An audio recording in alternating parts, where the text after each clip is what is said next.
Hello, welcome to my YouTube channel. So today I'll be covering one of the toughest climbs in Southeast Asia, and that would be Doi Ithanon. I was inspired to do this because a few of my friends are going to take on this challenge in the coming months, and since I've done it twice, I will give my take on it. Let's go. So the first time I took on this challenge was in 2024, and this was the first time I was in Chiang Mai to train. And prior to this Doi Ithanon ride, we had two other rides. So one would be Doi Suthep, and we also took on Samoing Loop, the smaller one. That was on day 2, followed by taking on Doi Ithanon. Kitty Cat is here to join us. In 2025, this year, however, we took on a bigger challenge, and we decided to take on, what did we take on? Anything to say? Yeah. Anything else to say? Yeah, it was hard. Yeah. 2025, we took on a bigger loop, which is the Mae Hong Son loop. So this would take around 6 or 7 days. Total elevation, including Doi Ithanon, would be roughly 12k in elevation across the total of the 7 days. And so the approach to Doi Ithanon would be a little different this time around, because we would be coming in from Mae Cham, as compared to coming in from Chom Thong. Alright. Okay. So that means it's 1.5k elevation for the next 20k.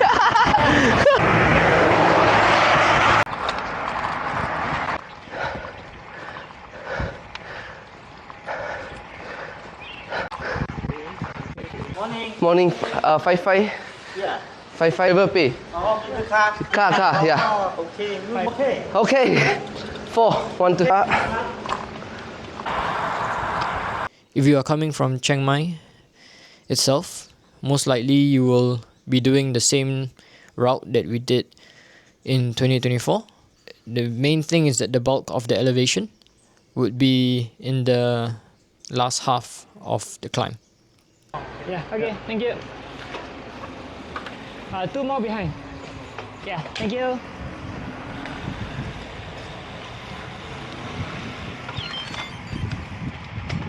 Summit of Doi Ithanon, 9 kilometers.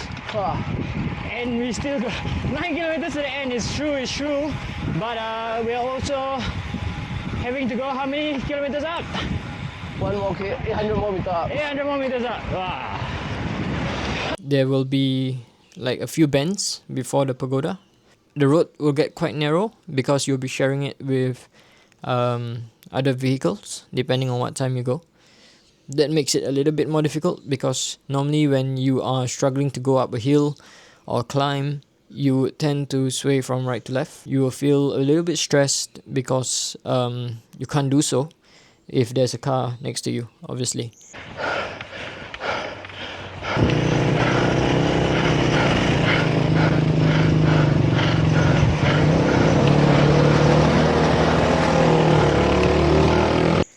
So I think here is when you would have to be a little bit cautious. The cars aren't too aggressive. They won't like horn you or anything, but you would feel a little bit of pressure at this point. That would be, I would say, the most difficult part of the ride because of the conditions. And once you hit the pagoda, you can rest for a while. I took a rest here because it was a good break after the difficult part.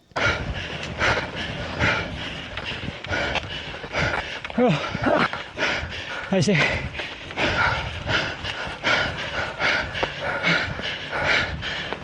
Once you hit the pagoda and you rest, there'll be a long stretch up. You can see the end of this stretch.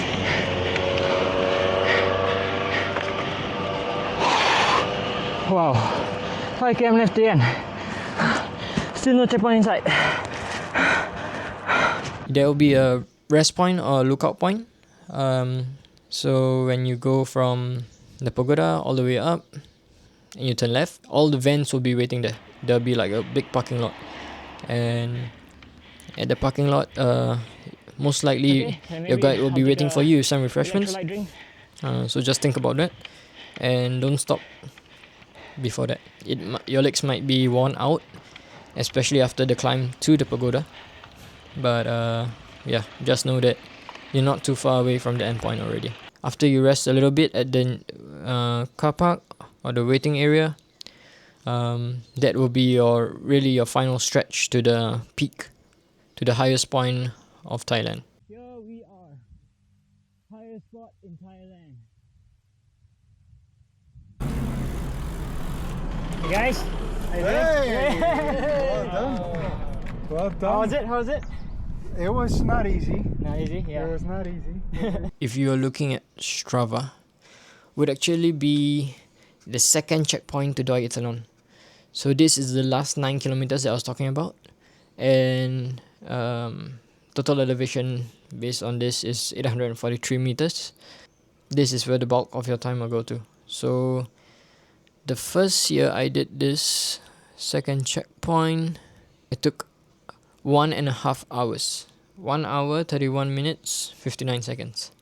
And in my second year, with a bit more knowledge on the resting area, I managed to do it in 1 hour and 13 minutes. So that is an improvement of about 18 minutes. So the power in my first year was about 136 watts. And in my second year, averaged 182 watts. It is definitely a very doable challenge. I think if you don't push yourself too hard, too fast, save it for this last 9 kilometers, you should be good to go.